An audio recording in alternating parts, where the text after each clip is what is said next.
My narcissistic sister proposed to my fiancé in front of my family, and I will make her suffer the same way she made me suffer. My 28F sister, Lisa, 26F, used to date my fiancé, Alex, 26M, a year ago. For context, they dated back in August 2022. They were only together for a month before she broke things off with him because she was bored of being in a relationship and never really wanted to settle down anyway. At the time they were dating, I was in a different state, so I had no idea he even had a boyfriend, and I had no idea who Alex was until I met him. Alex and I met at a bar when I moved back in October and hit it off really well. He was easily the most handsome and intelligent man I ever met, and we met up a few times more before we made it official. Fast forward to December, and I finally bring him up to my family and propose they meet him at Christmas. They knew I was in a relationship, but I'm not the most open about my personal life, so I kept details about him to a minimum until I knew how serious we really were. My parents asked to see pictures, and they started passing my phone around the dinner table.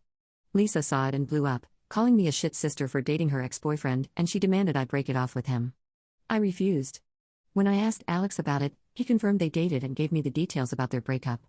It took a few weeks, but eventually, Lisa stopped bringing up me dating her ex, and I thought she was over it. On Alex's birthday this year, I took him out to a fancy dinner with both of our families and his closest friends, and I asked him to marry me. Lisa flipped once again and blew up about me proposing to him, which I and my sisters immediately shut down. The incident happened this past weekend. Lisa had been pretty quiet about the whole thing for the last 2 months. I didn't see her much and figured she went low contact with me, which I had no problem with. Then she invited me and Alex for a family dinner at her apartment with my parents and sisters. I thought it was weird, but my parents and sisters were also going, so we agreed to go. The dinner was nice, nothing too fancy, and we moved to the living room to talk. About 30 minutes into normal conversation, Lisa stood up and told us she had an announcement. She made a long speech about being happy to have her family around for her big moment, then got on one knee and pulled out this cheap ring while asking Alex to marry her. Alex was confused and obviously uncomfortable and demanded that she put it away and stand up. My dad tried to make a grab for Lisa, but I got to her first and punched her. I won't repeat most of it, mostly because I was too angry to even listen to most of it, but she said something along the lines of wanting to show me that Alex wasn't really into me and just wanted to get back at her. Before it could get worse, my parents rushed me out and promised to talk to her. It's been a few days since it happened, and I'm still pissed off. I don't know what to do at this point. I'm scared Alex might have second thoughts about marrying me because of this. Any advice? First, thanks for reading and responding. I've been reading the comments between last night and this morning, and valid points were made. There isn't an update since the only people I've spoken to since that dinner are Alex and my little brother. I want to clarify a few things that I saw in the comments. Alex and I are newly engaged. It was one of those feelings where we both knew we were in it for the long run. As fast as it is, I'm sure about him. When we met, I was the one who approached him, not the other way around. Whether he knew or had suspicions of us being related, I don't know. I asked after finding out they dated, and he says he had no idea. I didn't have a reason to doubt that, but I can admit this. Seemingly, overreaction on Lisa's part does raise red flags. I had no idea he and Lisa dated when I met him. Lisa and I aren't close at all. We used to be, but as we grew up, we drifted and talked less and less. Before I moved back, we didn't really speak much aside from special days like hers or my birthday. Alex knew of my family but not much until I decided I was ready to introduce them to him. When he and Lisa met, again, I didn't get a sense of any residual feelings on either part. He didn't treat her like a stranger, but he also wasn't overly affectionate with her either. I was told this was a relationship that lasted a month. I didn't think I needed permission from Lisa to ask him to marry me, but maybe that was wrong of me. I'm not sure. That being said, I plan to talk to Lisa this weekend to lay everything out on the table and figure out what's up. I never asked for her side of their relationship, which is my fault for not doing my due diligence. If anything major or enlightening happens, I'll update. But for now, that's all I have. Update 1. I called Lisa and asked her to meet up with me at my place to talk. I told her I would prefer Alex to be around for the talk as well, but I was cool with it if she didn't want him there. She agreed to talk to both of us and showed up at my place around noon today. It was pretty quiet for a few minutes before I started the conversation. I apologized for not warning her I would be proposing to Alex, and I apologized for hitting him. She said it was whatever, but she appreciated the apology. I told her what Alex had said about the relationship and breakup when I asked him about it, and I asked her to confirm if it was true. I pretty much said that his reaction throughout this whole thing has been extreme, and I wanted to make sure I wasn't misunderstanding their relationship or downplaying how serious they were. She confirmed that they only dated for a few weeks and he broke up with her because he lost interest. Alex asked if she was acting like this because she still had feelings or regrets about ending things with him. She said she could admit she thought he was more attractive than when she last saw him, but there weren't any feelings or regrets. She said she just didn't like seeing a guy she dated, even if it was short term, with her older brother, and as a woman, she shouldn't have violated him by pursuing things with his ex. I reminded her that I had no idea they dated, so it wasn't like I consciously did this knowing their history together. She shrugged me off and said it didn't matter, I still should have broken it off. She was adamant that if the roles were reversed, she would have done the same thing, which I doubt. I asked her why she proposed to him if she didn't have any lingering feelings. Basically, to sum it up, she was talking about it to one of her buddies who was around when Lisa and Alex dated, and the guy put the idea in her head that maybe Alex knew from the start that they were related and was doing this to get back at her, considering Alex had been hung up on her after they ended. She and her friend thought it would be a good idea to test it and see if they were right, so she came up with the idea to propose and see if he dumped me for her. Alex asked her to elaborate on why she thought he was hung up on her, and she told him that she heard he was asking about her following the breakup, and still hanging out at the places they used to go to, so it was a valid assumption. Then for her to pop up randomly with her brother affirmed his suspicions. Alex told her she'd only asked about him once following the breakup, and she'd been hanging out at those places with friends before they started dating, and she wouldn't avoid them because of a breakup. She also told him she was offended at the idea that she would go as low as to pursue him just to get back at him. He shrugged and gave her a half-assed apology but said she had to see it from his point of view. He asked her if she really didn't know, and she told him that she didn't see the resemblance in them until they were in the same room and they acted nothing alike, so it never crossed her mind, and he said okay. That pretty much wrapped up the conversation. He did tell me before he left that I could take back his invite to the wedding because he can't bring himself to support our relationship knowing he used to date her. I told him he didn't have to worry about that as he was most likely going to be uninvited anyway.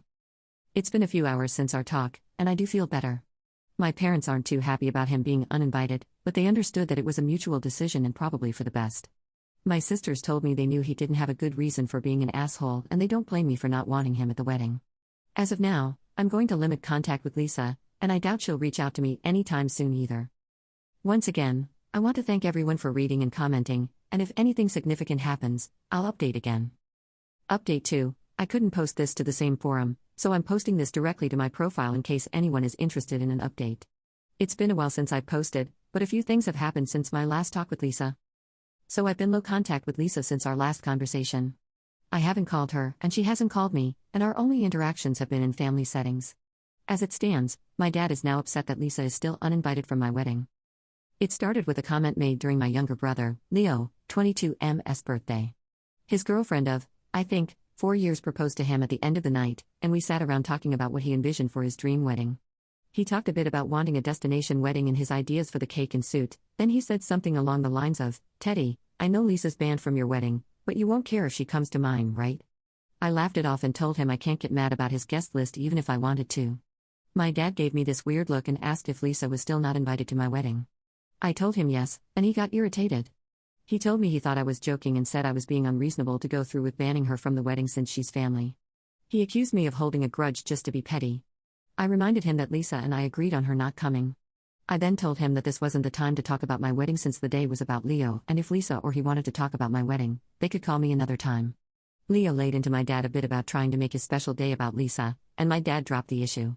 For those of you who might be wondering, Lisa wasn't at Leo's party because she apparently had to work and couldn't make it. A few days later, my dad stopped by my house and said he wanted to discuss my wedding. He asked me why I was so adamant about Lisa not coming to my wedding. He said that I shouldn't be so insecure about Lisa and Alex's previous relationship and that uninviting her was a step too far. I told him that Lisa and I mutually agreed on her not coming to the wedding and that she could come to me about it herself if she had a problem with it. We got into an argument, and he said that if I wasn't going to re-invite Lisa, then he would not be coming either because I'm ostracizing his daughter. I shrugged and told him if that's what he wants, then he can toss his invite in the trash because I won't beg him to be there.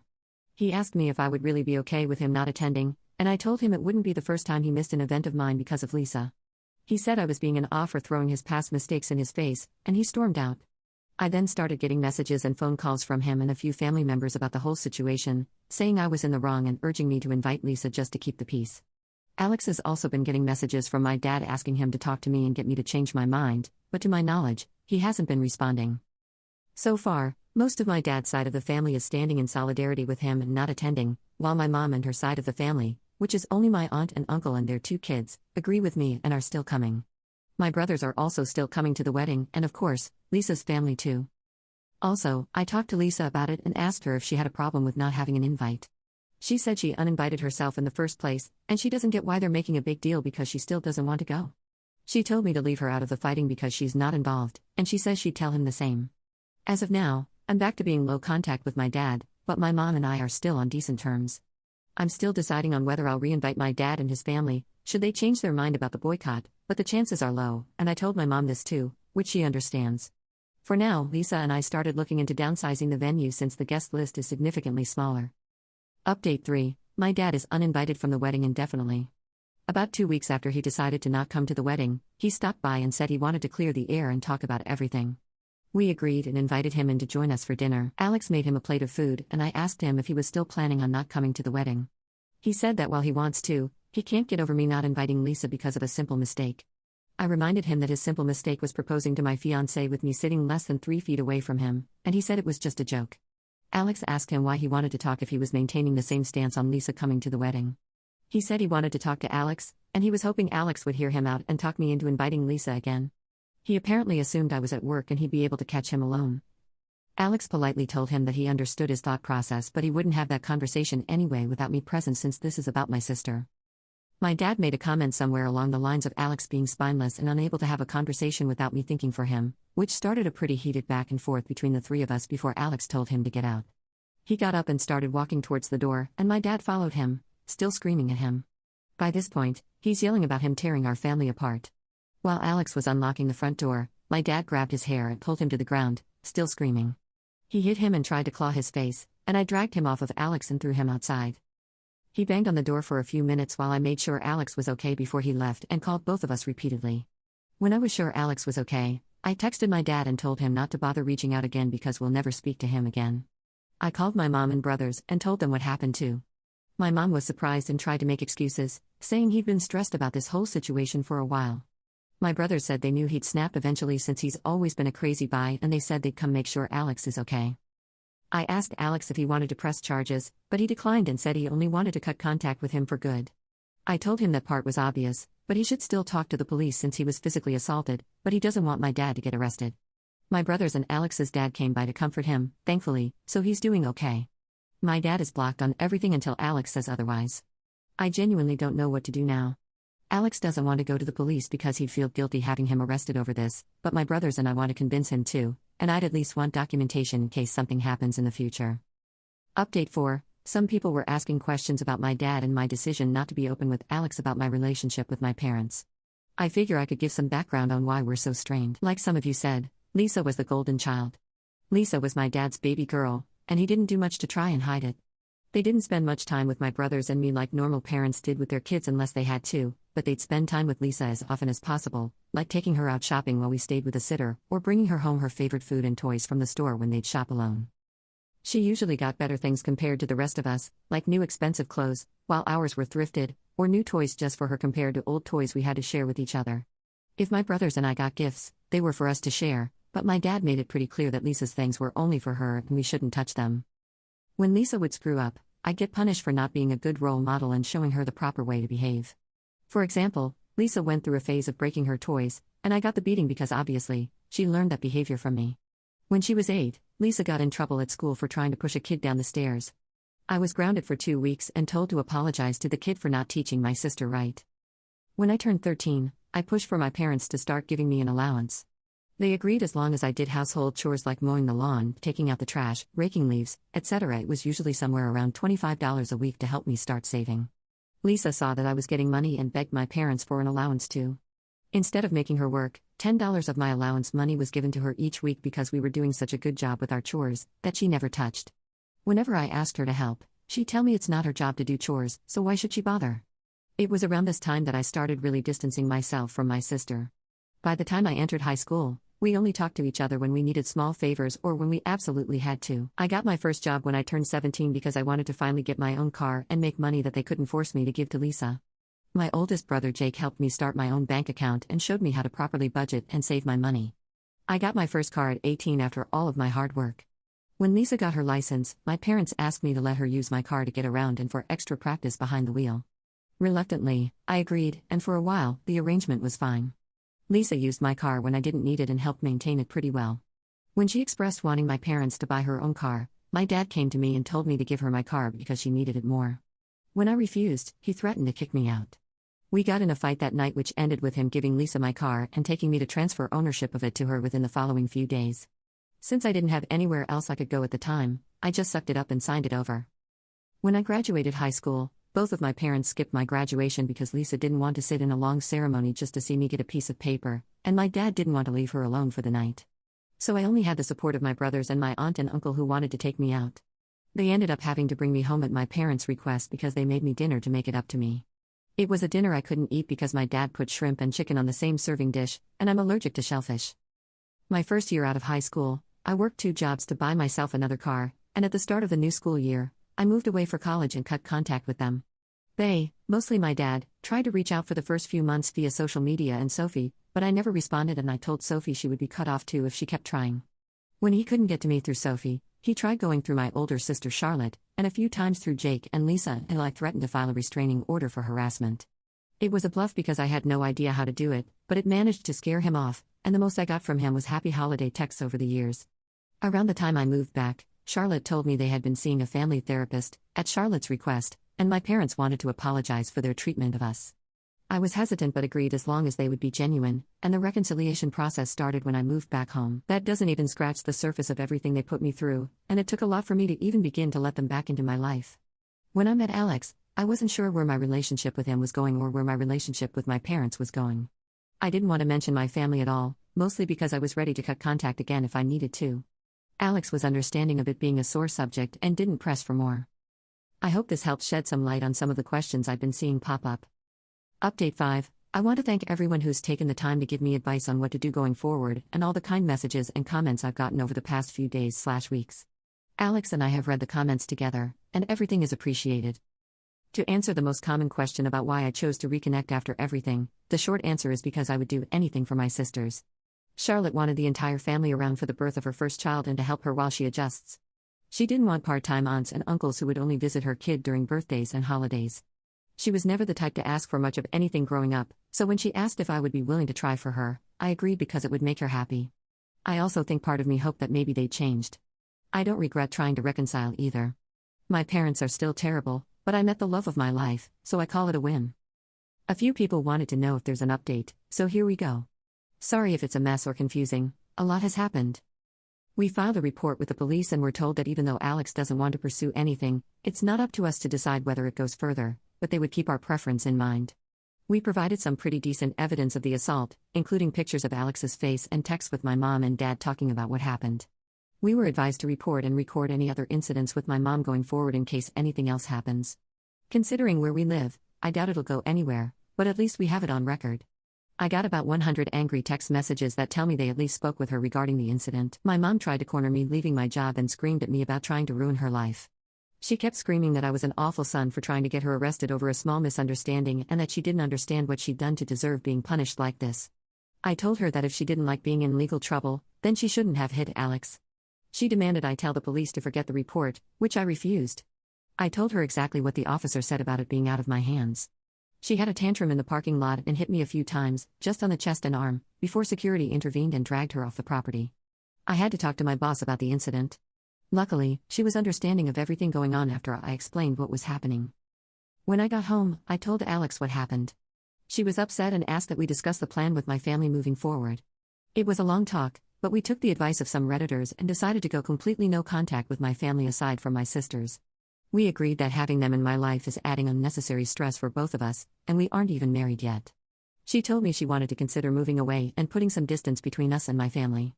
She said that she tried to stay out of my family issues because it's not her place, but she refuses to put up with my mom and her behavior or my dad enabling her abuse. A lot more was said, too much to put in this post, but I agreed with her that they were more trouble than they're worth, and I also don't want to put up with this anymore. I also agreed to go to therapy, and she's helping me find a therapist. I decided to call my dad after our talk and let him know I would be going no contact. He didn't answer the first time I called, so I left a message asking to have a long talk. When he called back, he asked if it was okay for my mom to be part of the conversation. I told him it was okay since she needed to hear what I had to say too. The conversation went about as well as you could expect. I told them both that Alex and I are cutting them out of our lives. My dad demanded to know why I would do something like that after going through all the trouble of repairing our relationship. I told him that this entire thing with Lisa has shown me that nothing is actually repaired between us and, as far as they're concerned, the world revolves only around my mom and my little brother. I told them that their continued favoritism of Lisa has brought our relationship to a point of no return and that I wasn't interested in holding on to a failing relationship.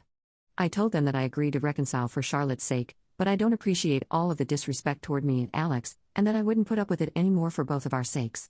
To my mom specifically, I told her that I was tired of her using me as a scapegoat for her bad parenting and Lisa's attitude. I also told her that I would never forgive her for what she did to Alex and what she did to me and my sisters growing up. She started to say how I should move on like my sisters have, but I cut her off and told her that she should take their forgiveness and move on because she would never receive it from me, especially after everything she's done these last few weeks. She started crying and asking me how I could treat her like such a villain. I told her she could only be upset with herself because I've done nothing wrong. She cried harder and told me how much she regretted having me and how I've only tried to ruin her life. This started a heated argument between her and Alex once again, and Alex told her in much more colorful words that she was disgusting, and plenty of other nice names, for saying something like that to me. I don't know if she left the room or just decided to shut up, but my mom stopped talking when Alex was done speaking to her. My dad said he wasn't okay with being shut out of my life and asked me to try to understand my mom's point of view. He said that she was also struggling because her kids were at odds and I was being unfair to punish her for her struggles with raising and caring for us.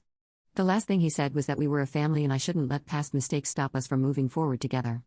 I told him that the only person she ever cared for was Lisa and herself, and there was nothing he could say or do to make me change my mind. I told him that it was up to him whether to keep my number, but I would be blocking him and my mom everywhere, and I wouldn't be reaching out again. Then I hung up. Afterward, I sent a long email with a link to my posts attached to my entire family, uninviting everyone except my aunt and uncle and my sisters to the wedding. I hadn't cried in a long time, but Alex held me while I cried after writing the email, and she assured me we would be okay. My sisters also reached out to me after reading the email. I apologized to Charlotte for not being able to continue reconciling like she wanted, but she told me it was okay and it's not my fault I had to cut them off again. The response from my family has been pretty mixed. Some are angry I aired out family issues on a public internet forum, while others are pissed at my parents because they never knew it was this bad. The last person I talked to about everything was Lisa. She asked if I was cutting her off too, and I told her I wasn't, but I wouldn't be going out of my way to reach out to her either. She didn't argue and just wished me the best with the wedding, and we haven't spoken since. Right now, Alex and I are looking for a new place to stay. The plan is to move closer to Alex's brother. He lives about 3 hours from where we are now, and Alex and I like the city he's in. I spoke to my boss about transferring, and Alex is looking into the option of working 100% remotely or possibly finding a new job. And once again, our venue's changed. Since the guest list is significantly smaller, my fool is considering letting us use his lake house for our wedding. I don't plan to post any more about this unless the sky falls, at least not until the wedding, because I want to move on with life, but I'll try to answer any questions some of you might have. Thanks and happy holidays. Edit. It took a few days to post this, and I had to keep removing details before I could actually post it. If anything's unclear, I'll answer as many questions as I can. Hey everyone, it's been a minute since I posted here. Things have been busy, but I saw a few requests for an update. It's small, but here it is. I have a husband and a newborn son now. Smile. We found out I was pregnant around the time of my last post, so that pretty much kicked us into overdrive, as far as moving away and starting fresh in a new place. I was able to transfer to a different location, and Alex found a new job here that lets him work remotely. We got married 4 months ago at his brother's lake house. We didn't plan to have the ceremony so soon, but we both didn't want to wait for the baby to arrive to get married. Alex also found a suit that he fell in love with and didn't want to get too big to wear it. It was a small ceremony with mostly his family present, but my sisters, aunt, and uncle did attend. I know some people probably wanted to hear about a huge blowout at my wedding, but it was easily one of the best days of my life. My son was born early last month. He's beautiful, happy, and healthy. I was doing okay. The last stretch of the pregnancy was hard for me and for him both emotionally and physically, but since giving birth, I'm doing better.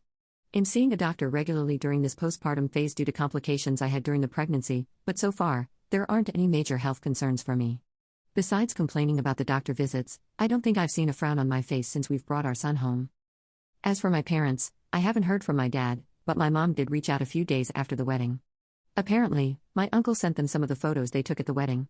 My mom made a fake Facebook page and started spamming Alex and me with angry messages about excluding her from both the wedding and from Alex's pregnancy. She went on a lengthy tirade about being entitled to being part of her grandchild's life and about how unfair it was that she wasn't allowed to be present in our lives. She asked to come visit us, demanded we visit her, and even asked to be in the delivery room, all of which was quickly shut down by me. I screenshot everything and emailed it to myself in case I needed for a PO in the future, then I blocked her. I haven't heard from her since, but I know she's been harassing my sisters to get us to talk to her. I don't know what, if anything, they're doing about it, but I did make it clear that we have nothing to talk about with her. For everyone wondering if Lisa and I have been in contact, the answer is yes. She called after we came back from our honeymoon and congratulated us on the wedding and pregnancy. We did have a long talk about everything that happened. I won't go into detail, but we both got to say a lot, and she did offer both me and Alex what feels like a sincere apology for what she did. We've been texting a bit here and there since we talked. It's mostly just small talk and life updates, but she did invite me to have a drink with her next time I'm in town. I don't know if I'll accept it, but I told her I'd think about it. Thanks, everyone, for the support and well wishes you've all given us. Sorry if this update was all over the place. Edit, just to clear it up before anyone asks, Lisa doesn't know where I live and likely won't know in the future. If she chooses to give updates about my life to my parents, that's her choice. I won't give her any details that she can pass on that would help them pop up unannounced. Unfortunately, even if we are able to form some sort of relationship, I'll never be able to fully trust her. Oops. Commenter, congratulations to you and Alex on welcoming this new addition to your family. That's amazing news to hear. We knew that the fact your mom got very unhinged after getting both news was a huge possibility, and she made it known to the world. Word of advice: document everything she does, says, sends. You never know if a cease and desist is on the cards for you. Let's hope not, but better to be safe than sorry. Congrats again, and soak up all those newborn snuggles, they are the best.